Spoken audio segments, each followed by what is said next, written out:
How many stars? Unfortunately, she doesn't say or none. Oh, that probably means 0 stars. Hi, I'm Jesse Eisenberg. I'm Kieran Culkin. And we are playing Guess Your Movie based on the Letterboxd review. Yeah. Steven writes, 4 stars. People don't stand around in circles and vibe like they used to. That's a movie I was in. Adventureland, maybe?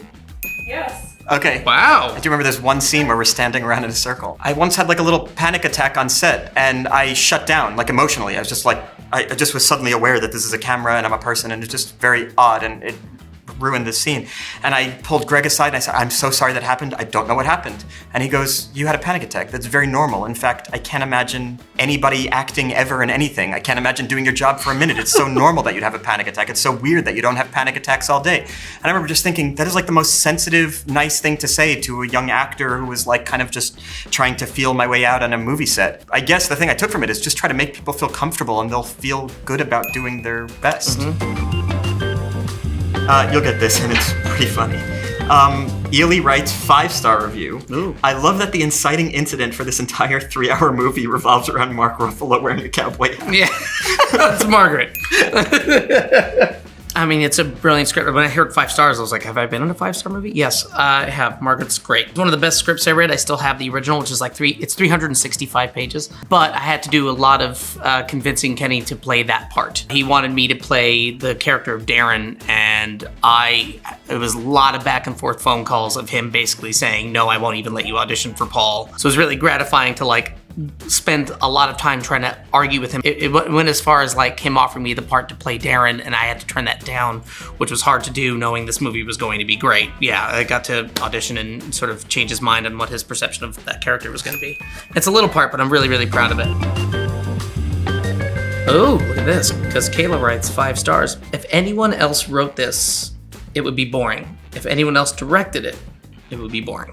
Maybe The Social Network, because that's the time I worked with probably the best writer and director in the world, right? That's right. Well, they're both brilliant in their own way, but the connection was so interesting because one of them is really known as moody and visual, and one is really known as dialogue and almost theatrical. And so I guess the fact that they were each kind of like offsetting their greatest assets, made for something really interesting.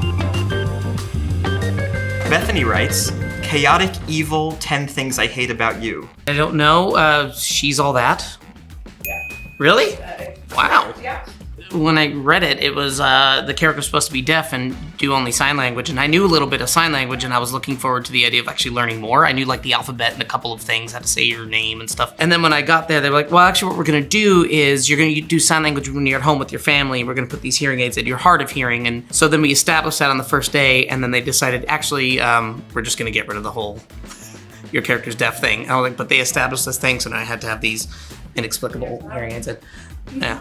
There was a lot of like, what are we doing in this movie? Why? I guess that's what Bethany is referring to. Yeah, huh?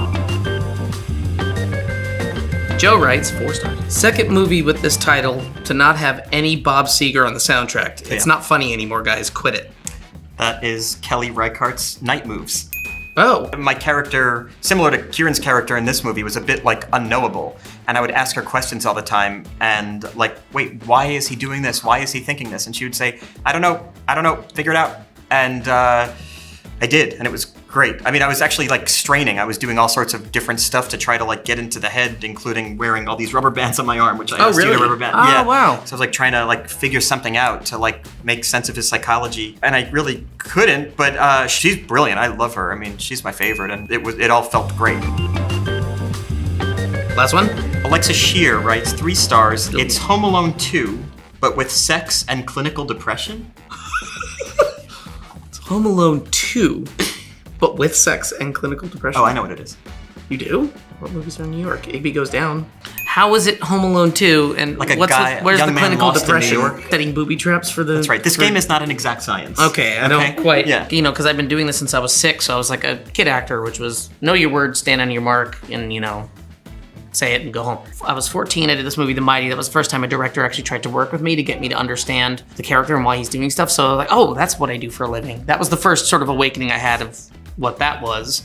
And then when I got Igby, the writer-director Burst Steers, worked really closely with me to really get me to understand the full scope of the character, the whole story and everything. And it sort of felt like my last job as like a kid actor was when I was 17. I did this movie Altar Boys, and then a year later I'm doing Igby. I'm 18, I'm technically an adult, but it felt like that's the first role I did where I felt like I really understood who the character was and why, and started developing a process that sort of from there like evolved into what it is I do now. And so y'all tied 2 points to 6 points. You kind of killed it. I have one final Letterboxd review that I'm going to read to you. It's for a real pain. I'll just spoil it now. I was about to guess it already. It seemed like it was. It's because y'all are both going to say it's just whoever's faster. Right. So Melina gives 4 stars and A real writes, pain. can't get over how Jesse Eisenberg wrote a scene about how beautiful his feet are. Well, I was playing a character. And that's not the scene. The scene is this weird compliment coming from an eccentric person. That's the scene, Melina. And it was I wasn't even thinking. I didn't even know which part I was going to play when I wrote the scene. I thought maybe I'd play Kieran's role and hire a foot model. So actually, I wasn't. So that's what happened. I don't love myself, Melina. I hate myself, okay? You should This know is that. true, he does, yeah. Don't tear yourself down. Well, how can I when I'm being mocked by Melina? It's become a running thing with this movie too, Jesse, that, you cast Kieran without having seen any of his movies. So now that we've spent a little time with his filmography, which of his movies is highest at your watch list? You know what's so funny is he was just talking about this movie, The Mighty. I remember when I started acting when I was 13 or 14, I heard that they're making a movie where it's like the leading role, which was a surprising thing. And it's so funny. I have this vivid memory of that movie. Are you on the back of somebody? Yeah, I remember the Eldon Henson is the other actor, and he's like the body to your... Yeah. Because, he's not very bright, and my that's legs right. don't work, yeah. Oh, yeah, that's so sweet. Yeah. Yeah. It's a cool movie. I haven't seen it since, so I don't really remember if it like holds up or is good, but I really liked working on it. The director was great. Yeah. Kieran, you're acting across someone who's also your director, and A Real Pain hinges on that sort of odd pairing relationship between your two cousins. So what did exploring that together on set look like, especially adapting to each other's rhythms and energies and styles? I think we had a pretty decent rapport straight away. I just had to make an adjustment with getting direction from my scene partner. The fellow actors looking me in the face and telling me how to do it better. I didn't like that. But I don't know. It was a dream. It was like this thing that was in my head suddenly alive and physical in front of me, and funnier and more intimidating and scarier and more lovable than anything I could have imagined. You put it better than how we have different approaches to the thing, but I think we have the same sort of sensibility and understanding of tone and what the scene is, right? Mm-hmm. Does that sound right? 100%. Okay. Yeah, we have the same creative sensibilities, but I think we approach things quite differently. One with a lot of anxiety and one with very little. You can guess which is which. Yeah. I think Melina will make a guess.